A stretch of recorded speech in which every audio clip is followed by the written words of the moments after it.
कोई आपको कहता है कि सत्संग में चलिए तो आप क्या कहते हैं? फुर्सत नहीं है। कोई कहता है हमरा उम्रे नहीं है। कोई कहता है कि हमको काम है। तीन बात बोलते हैं। एक और गोठल्ला वाली बात है, वो कहता है अभी ऊपर वाला का कृपे नहीं हुआ है, तो सत्संग में जाएंगे कैसे? जब मछली मारने जाएगा गरहिया में तब ऊपर वाला का कृपा हुआ है। मकई लगाए हैं 10 एकड़ में तब ऊपर वाले का कृपा हुआ है। गेहूं लगाए हैं 5 एकड़ में तो ऊपर वाला का कृपा हुआ है। किसी का सोना चोरी कर लिए हैं तो ऊपर वाले का कृपा से। और सत्संग में जाइएगा तो कहिएगा ऊपर वाला का कृपा। ये कौन सी बुद्धि है? ऊपर वाले का कोई कृपा नहीं होता है। ऊपर में कुछ है ही नहीं जो कोई कृपा करेगा। सब कुछ है नीचे वाला, ऊपर वाला कहीं कुछ नहीं। ऊपर में कुछ है ही नहीं। ऊपर शून्य है, शून्यकार है। आज तक जो ऊपर वाले की चर्चा हो रही है सब बिल्कुल झूठा है। संत कहते हैं ऊपर वाले को समझने का प्रयास कीजिए। ऐ नीचे वालों, क्यों भटकते हैं, क्यों बाहर रमते हैं, क्यों बाहर खोजते हैं? भगवान को खोजने के लिए लोग बोलबम, काशी, अयोध्या, द्वारका, कहां कहां तीर्थ व्रत करते हैं कि भगवान मिल जाए। भगवान मिलने की वस्तु नहीं है, भगवान तो प्राप्त है। वो तो हृदय में है, वो तो दिल में है। गुरुवर कबीर कहते हैं पूर्व दिशा हरि को बासा, पश्चिम अल्लाह मुकामा, दिल ही में खोज दिल ही मां खोज, यह करीमा रामा। भैंस में भगवान है, गाय में भगवान है, कुत्ता में भगवान है, चींटी में भगवान है। ये माता लोग पंडाल में बैठी है, इसमें भगवती बैठी है, ये पिताजी बैठे हैं, भाई सब बैठे हैं, इसके अंदर में भी भगवान बैठे हैं। ये आत्मा ही भगवान है। आत्मा के सिवा कोई भगवान की जो आज तक चर्चा है सब बेकार है, सब फिजूल बात हो रही है। आज अष्टयाम होता है तो लोग कहते हैं हरे राम राम राम हरे हरे, हरे कृष्ण कृष्ण कृष्ण हरे हरे। मुर्गी के अंडा खाए छे खड़े खड़े, मछली भात खाए छे खड़े खड़े। हरे राम कहने वाले हरे हरे कहते हैं, लेकिन खड़े खड़े मुर्गी अंडा खा रहे हैं। वो राम राम कहने से क्या होगा? एक जगह राम की हत्या हो रही है, एक जगह राम राम कह रहे हैं। एक जगह कृष्ण की हत्या हो रही है, एक जगह कृष्ण कृष्ण कह रहे हैं। तो बोलिए पाप कटेगा? एक सेठ जी था, बड़ा सुंदर कथा है। मुख में राम बगल में छोड़ी, प्रवचन का नाम हो जाएगा। सेठ जी होटल का बढ़िया होटल खोले थे, उसमें सब चीज की व्यवस्था, मांस का, दारू का, शराब का, महिला भोग का, सब चीज व्यवस्था।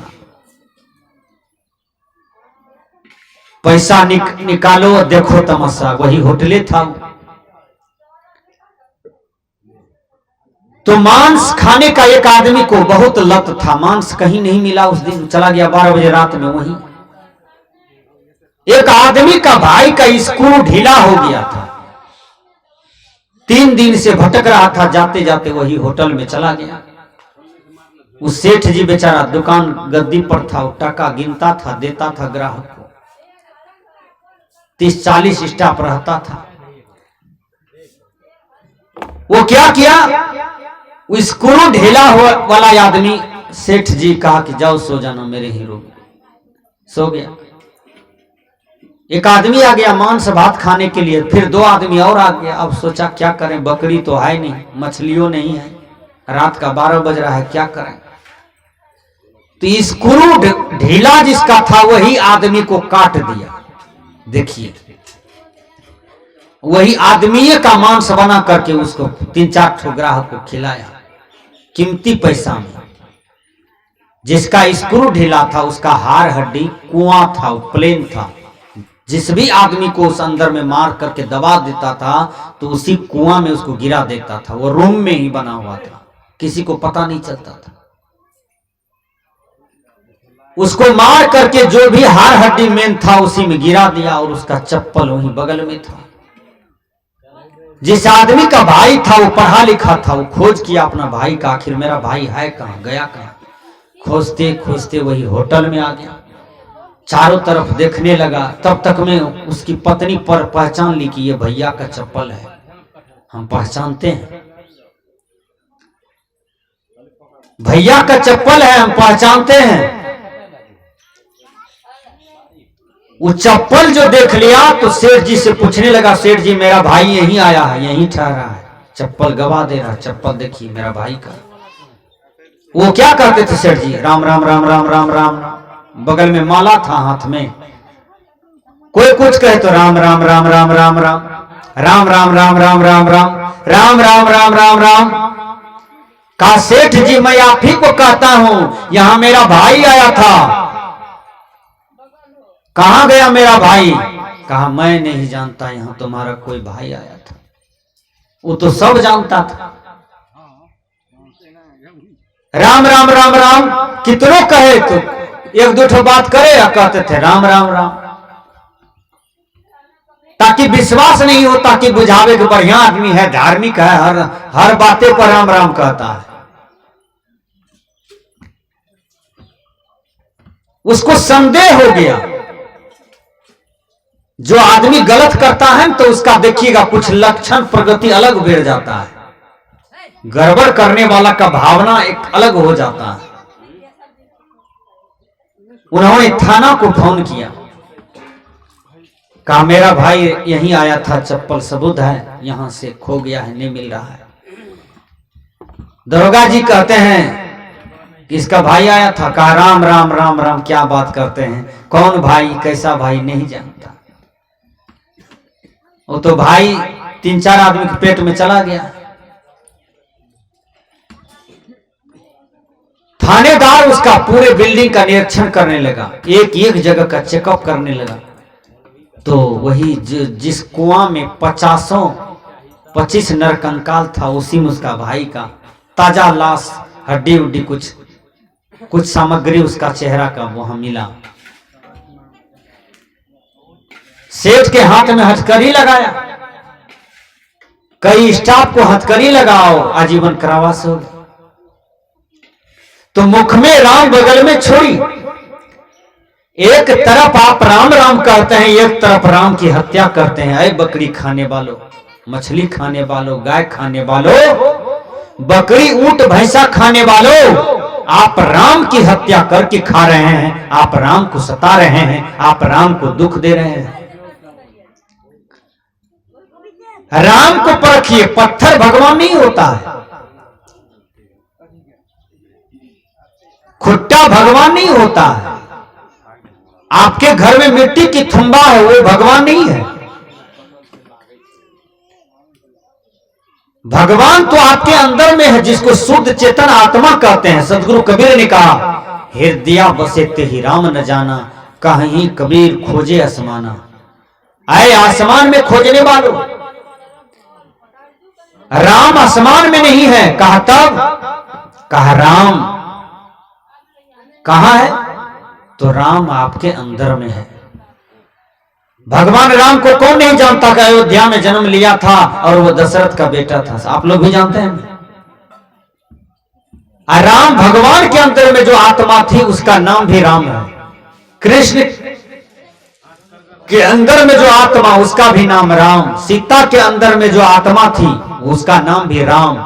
हनुमान जी के अंदर में जो चेतना शक्ति था उसका नाम भी राम। इसलिए राम आपसे बाहर नहीं, बाहर में कोई राम नहीं, वो राम आपके अंदर में बैठा है। हाय घट में सूझत नाही, लानत ऐसो जींद, तुलसी या संसार को भयो मोतियाबिंद। अपने स्वरूप का बोध होना चाहिए। एक लड़का 5 लड़का से मित्र लगाया और 6 लड़का मिलकर के एक लॉज में रहता है। 6 एक ही रूम में रहता है, पढ़ता है, लिखता है, मन से हर बात विचार करता है। उस लॉज से आगे 1 किलोमीटर सर्कस वाला आया। सर्कस वाला धाए धाए प्रचार कर रहा था उस दिन। वो लड़का विचार किया कि आज सर्कस देखने के लिए जाना है। बीच में नदी पड़ती थी, अंधेरी रात था। वो लड़का हेल करके पार किया। एक होशियार लड़का कहता है, ए जी। कहा क्या? कहा हम लोग 6 मित्र हैं कि नहीं, पहले इसको देख लो, गिनती करो। तो गिनती किया तो 5 पूरा। अपने को गिनेगा तब ना 6 पूरेगा। केवल गिनती करता था, 1 2 3 4 5। इधर गिनेगा तब ना 6 पूरेगा। परेशानी में था सब कि भाई हम लोग 6 आदमी हैं और 5 ठो पुरता है, कौन गिनती में खो गया है पता नहीं चलता है। 6 परेशान था। उसी रास्ते से स्वामी ब्रह्मानंद जा रहे थे। ब्रह्मानंद कहते हैं, क्या बात है बेटा? कहा बाबा हम लोग 6 मित्र हैं, अब कौन डूब के मरा है पतो नहीं चलता है, नदी पार किए हैं। ब्रह्मानंद स्वामी दृष्टि फैलाया तो देखा 6 है, ये था। ब्रह्मानंद स्वामी ने कहा गिनती करो, तो गिनती किया, देख लिया कि हां गिनती में ही गड़बड़ी है। 5 गिना और ब्रह्मानंद ने कहा अपने आप को भी गिनती करो, 6 पुर जाएगा। जब अपने आप का गिनती करवाया तो 6 पुर गया। हम ये संसार में गिनती करते हैं हजारों लाखों देवी देवता भगवान का, लेकिन अपने आप को कभी गिनती नहीं किए, इसलिए हम परेशान हैं। हाय घट में सुझत नहीं, लानत ऐसो जींद, तुलसी या संसार को भयो मोतियाबिंद। जब किसी को मोतियाबिंद हो जाता है तो उसको दिखाई नहीं पड़ता है। उसी प्रकार ये अज्ञानता रूपी मोतियाबिंद ये जीव को अनादि काल से लगा हुआ है। संत कहते हैं कि अपने आप को बदलो, अपने आप को परिवर्तन करो, अपने आप को बूझो, अपने आप को समझो कि मैं आत्मा हूं, मैं शरीर नहीं हूं। और यही आत्मा परमात्मा हो जाता है, यही आत्मा भगवान हो जाता है। आत्मा के अलग कहीं कुछ भगवान देवी देवता की चर्चा जो है वह सब झूठा है, वह सब बेकार है। इसलिए हजारों काम छोड़ करके मनुष्य को सत्संग में बैठना चाहिए। लाखों काम छोड़ करके मनुष्य को सत्संग की बातों का अनुसरण करना चाहिए। सैकड़ों काम छोड़ करके समय पर भोजन करना चाहिए और 50 काम छोड़ करके मनुष्य को सही समय पर स्नान करना चाहिए। विचार कीजिएगा, सबसे अति महत्ता है सत्संग का। तो ये मत कहिए कि हमको फुर्सत नहीं है, हम घरे पर से सत्संग सुनते हैं। आपको भूख लगी है, थाली में हम परस कर दें भात दाल साग सब्जी और थाली को रख दें रोड पर, आपको कहेंगे चौकी पर बैठ के खाइए, पेट भरेगा? थाली है रोड पर या बैठे हैं चौकी पर, यहां कभी पेट भरेगा? कि सत्संग में जाइएगा तब ना बात समझ में आएगी। आप कहिएगा हम घरे से सुनते हैं, हो गया। उधर पोता झाड़ा फिर दिया, इधर महात्मा जी प्रवचन दे रहा है, आप पोता को लगे धोने के लिए, तब तक में कड़ी आपकी छूट गई। क्या पता चलेगा सत्संग में क्या हुआ नहीं हुआ। इसलिए सत्संग जैसे मास्टर के सामने विद्यार्थी रहते हैं तो विद्यार्थी पढ़ लेता है, उसी प्रकार सत्संग के सामने में रहिए।